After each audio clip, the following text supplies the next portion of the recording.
So let's first maybe just start out with, some of the comments made by Biden yesterday in the NAACP at the NAACP convention. All right, let's begin here. You should be able to see the video right around now. Let's watch it together. I know you say, Joe, you may not have a Congress. Well, guess what? You all told me I couldn't pass the Inflation Reduction Act. You all told me I couldn't face it. Anyway, we did it. We're going to bring rents down, as I said. We're going to build 2 million affordable homes.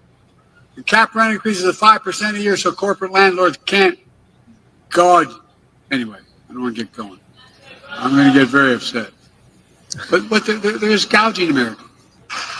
And by the way, not only saves lives, it will save taxpayers, just what I did on the first round on dealing with Medicare.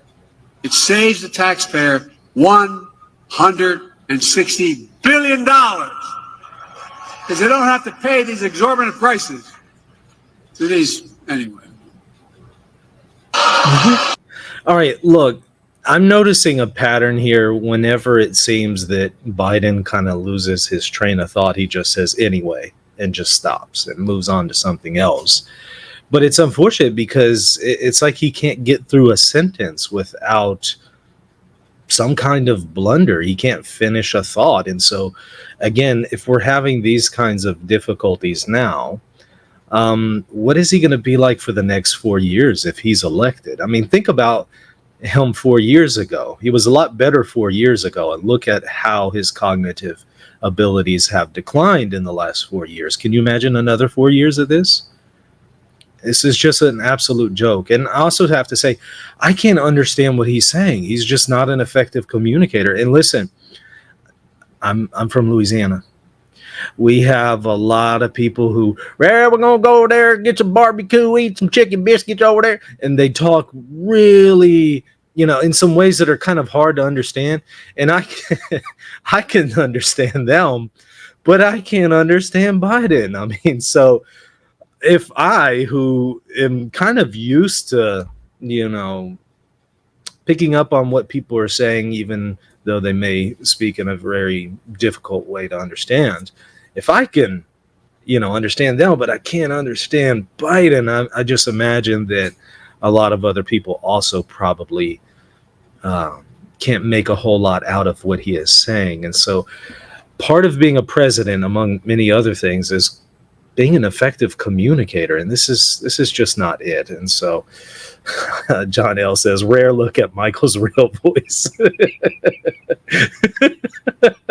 I love Michael's Louisiana accent. Well, there's different ones in Louisiana too, right? So this one is more your northeastern Louisiana accent, certainly different than what you'll hear in New Orleans. Okay, so look, this is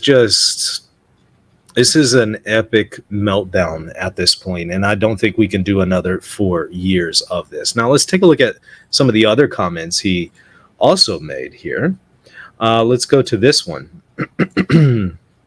Comments about children as victims of gun violence. Again, at the same NAACP convention. Here we go. We're going to speak about violence. We're going to speak about guns.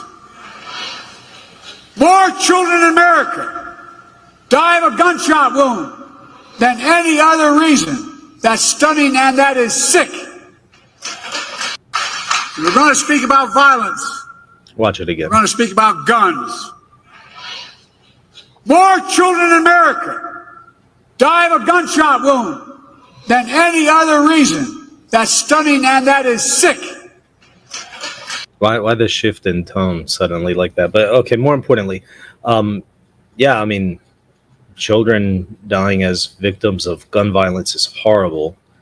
I guess one of my questions, however, is he's calling attention to the gravity of this situation. Meanwhile, he doesn't call attention to his own policies on the murder of numerous innocent infants in abortion. So if we're going to talk about children as victims of violence, sure, we can obviously have this discussion. But if you're going to get really passionate about this subject, why aren't you even more passionate about the millions of infants who die and are murdered in the womb because of policies that Biden supports? To me, it just seems hypocritical to even talk about this in light of that, at least for him to talk about it in light of his policies. And so I was just left scratching my head at that point with that comment. Now, another one that really left me scratching my head was this one, especially towards the end where he offers some thoughts about peaceful protests over George Floyd. Peaceful protests. I don't know if y'all were following the news at the time, but if you were, and you were on social media at the time watching the numerous videos surrounding the story, I don't know how we can speak of peaceful protests. But let's watch the comments. Now, just because we must lower the temperature in our politics and relate to violence, it doesn't mean we should stop telling the truth. Who you are, what you've done, what you'll do, that's fair game. As Harry Truman said, I've never given anyone hell. I just told the truth and they thought it was hell. That's what I'm going to do. Well, here's the truth about why Donald Trump's presidency was hell for Black Americans. He tried to repeal Obamacare to kick millions, I mean millions of Black Americans off their health insurance. He had a $2 trillion tax cut that overwhelmingly benefited the super wealthy, the biggest corporation, and exploded the federal debt larger than any one president has in one term. He left no room for us to do what we should be doing. Invest in things that affect people's lives, like child care, elder care, and so much more that grow the economy and help people. His mismanagement of the pandemic was especially devastating to Black communities. Oh, I know, because in other countries, other communities of color. That economic crisis drove up Black unemployment, decimated small Black businesses, and you peacefully protested George Floyd's murder. Donald Trump called for the National Guard to go after you. What in the hell's the matter with this man? No, I'm serious. Go figure. From a guy who spread the birtherism lie against Barack Obama, saying he wasn't born in America and he wasn't a U.S. citizen. Okay, so it was a little hard to understand that. But again, this is brought to you by the same guy who also told a Black audience that if you don't vote for me, you ain't Black. What is this? Is it pandering? Because it doesn't seem to be in accord with reality. Peaceful protests surrounding George Floyd? What planet is he living on?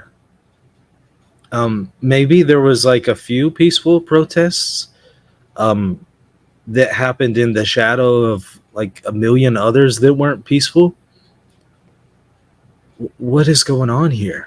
Hey, if you enjoyed that clip, check out the full video in the show notes. And by the way, consider supporting me at patreon.com/Reason and Theology if you appreciate the content of this channel. And don't forget to hit that subscribe button.